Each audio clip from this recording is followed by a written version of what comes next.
Hi everyone. Welcome to today's video. We are going to learn about the story, A Soul Apart. Let's get started. The train was slowing down and so was my heart. I didn't know why I was coming back. The hope that brought me back was as feeble as a candle lit in a windstorm. But then hope is like love, intoxicating. It makes all the windstorms seem like a vivid fallacy. I hoped that she would be there at the station, waiting for me to come back. I told her I was leaving New York for good, but I didn't want her to believe that. I wanted her to distrust my spoken deceit. It was just 3 hours ago that my soul and her body collided.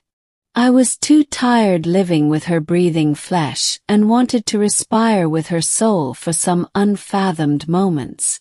It was quiet outside, but painfully faint wind was ruffling my heartbeat. Aged days were on the wings of the whirlpool of time. Words were losing their voice and emotions their breath. My soul didn't breathe into her body. I felt empty when I didn't see myself in her, and left that place that was filled with hollow intentions. I left that place physically, but why did she believe my physical mass leaving? She shouldn't have believed me that I was leaving her. The visible I left her, but what I felt for her was still with her. The train stopped, and so did the time in my veins. Passengers were moving around picking up their luggage, stepping out onto the platform and meeting their loved ones, while I just sat there creating the coming moments on the canvas of creeping time. I would step out of my compartment and there she would be, standing and waiting for me to appear from behind the clouds of anger. I would look at her and life would roll through my eyes, replacing that aging time in my veins. I would ask her, "Are you going somewhere?" And she would come as close to me as the wind. Wrapping her arms around my head, putting her lips on mine, would say, "No, I just didn't want to miss this train." And then our lips would drink. I opened my eyes and looked around. The last passenger was stepping out onto the platform. I inhaled all the courage left in my bones and stood up. Hope walked beside me and I stepped out onto the platform. Hope tried to find her flaming face for me, but those noisy greetings all around had put out all the flames of the rain I was looking for. She wasn't there. I didn't know what to feel. Pain. Whoa. I was too numb to feel any pain knocking on my eyelids. I looked around. Hope had melted into the air too. All my body fell on my feet. Only my soul remained standing. Roaming through all the conversations gone by, I smiled and started walking away when a few wandering words went blistering through my thoughts. "Are you going somewhere?" I heard someone say that. My feet stopped and my heart too. I couldn't see who said that. He was standing somewhere behind me. I didn't turn around, but my soul had already done so. There was no Hope standing beside me, but my ears were still searching for those words amongst all those vagabond voices at the platform. And then my ears found and delivered those words to my brain and my heart. No, I just didn't want to miss this train. This I could never resist. It was my wish falling in the palm of someone else's hand. I looked back and there they were drinking. Those soft kisses, I felt them falling like tears on my lips. There were two bodies but just one soul. The girl was giving him her body and her soul. The guy just took the body. Her soul was standing at a distance watching the body go to a waste. The sun was falling into the pieces of darkness. I went back to my apartment and knocked at the door. A red, swollen eye peeped through the hole, and after a few short centuries, the door opened. I must have blurred in her eyes when Nisha looked at me. Too much pain brought those shiny pieces of smiles into her eyes, and in there I saw my reflection flickering before drowning. My lips refused to depart each other. You said you were leaving for good, she said in a flat tone, but I could tell those words had been crying for long.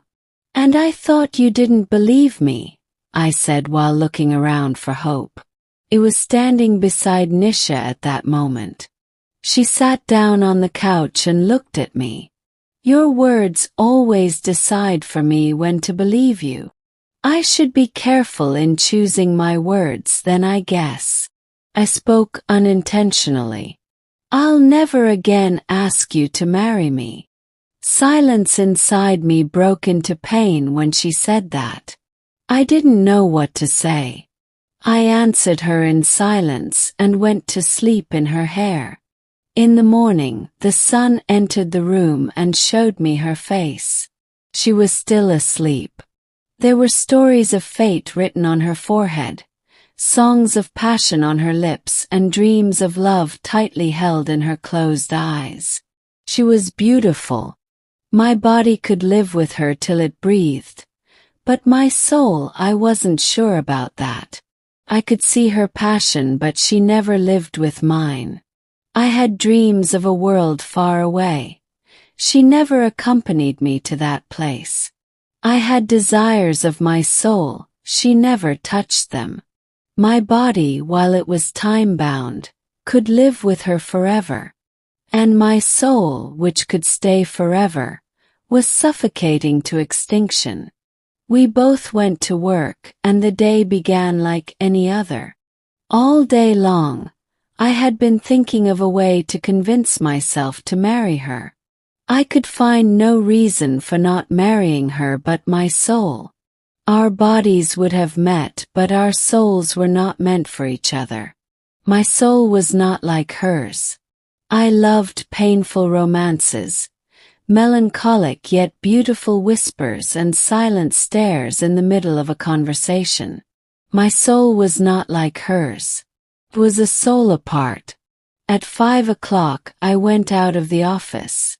The sun wasn't there to be seen as the sky had worn that dusty fluffy blanket. The heaven was about to cry. I turned into a less crowded street and slowed down on my steps.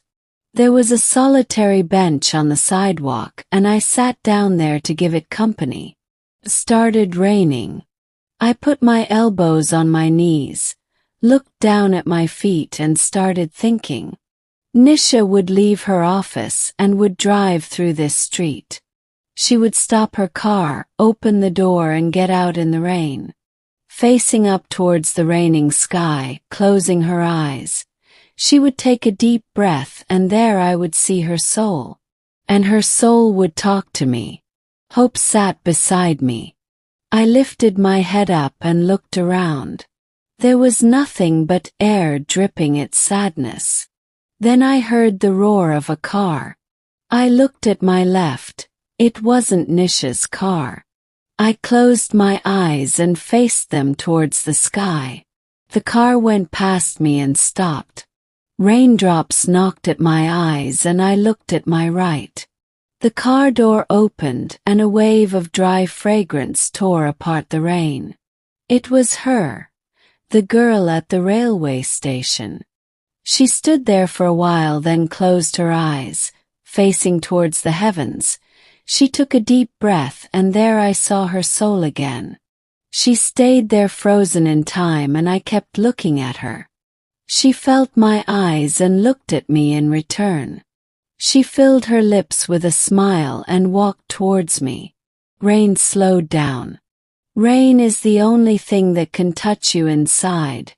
Those words rained at me. Yes, and another soul. Answered in asking. Yes, and another soul. Those words smiled at me. I didn't know what more to say.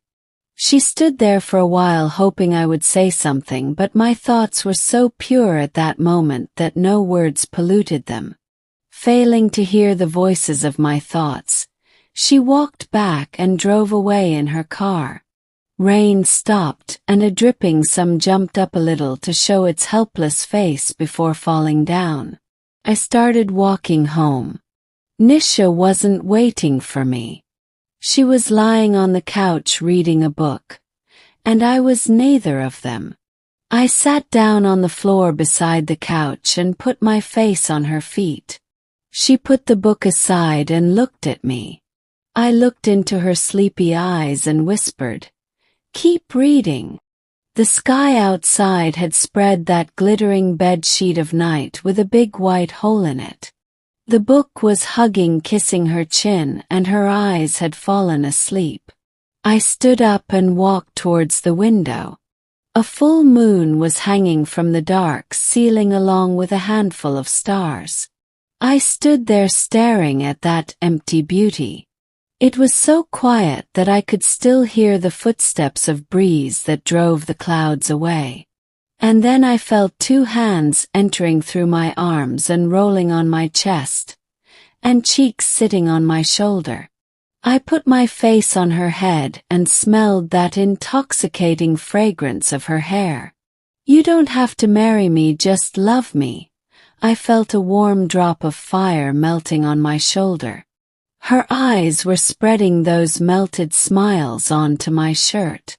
I sank my lips into the silence of her hair and whispered a kiss that resounded in the night. Closing my eyes, I imagined her leaving, for good. She would be on the railway station standing there with the luggage of her dreams, compassion and love. No hope was standing beside her.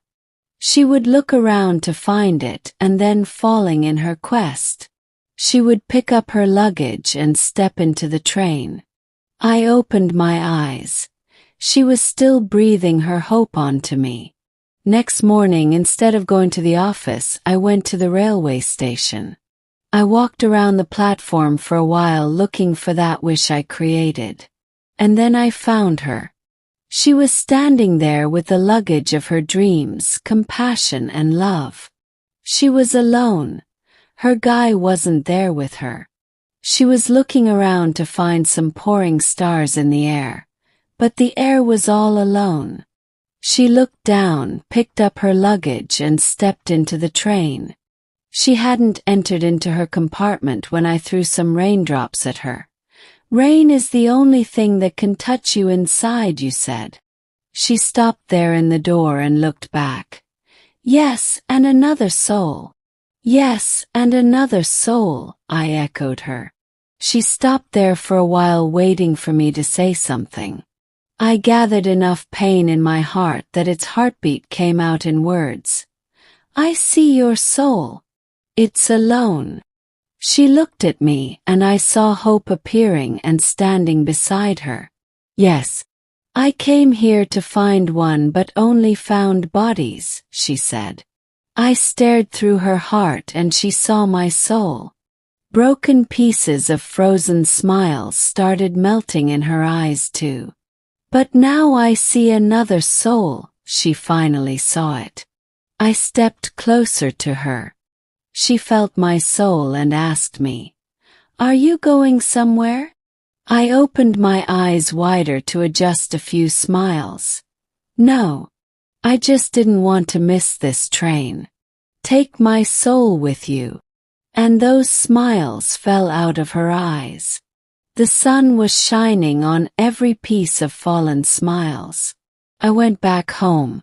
Having sent my soul away with another soul, I was just the body now. I entered the apartment and saw her standing in the kitchen preparing food. I sneaked up on her, skid my hands through her arms and clutched them on her stomach. Touching her cheeks with mine, inhaling her breath, I whispered soft drops of words onto her ears. "Marry me." I heard her heartbeat stopping and then restarting. She smiled and I felt the stretching of her lips and cheeks spreading on my face. A drowsy sensation crept through my body. She turned around with stars shining in her eyes, Pulling through my arms, she clutched her hands behind my back. Caressing her eyes on my eyes, she put her lips on my lips. We started drinking. Please like, share and subscribe me channel, My English Stories.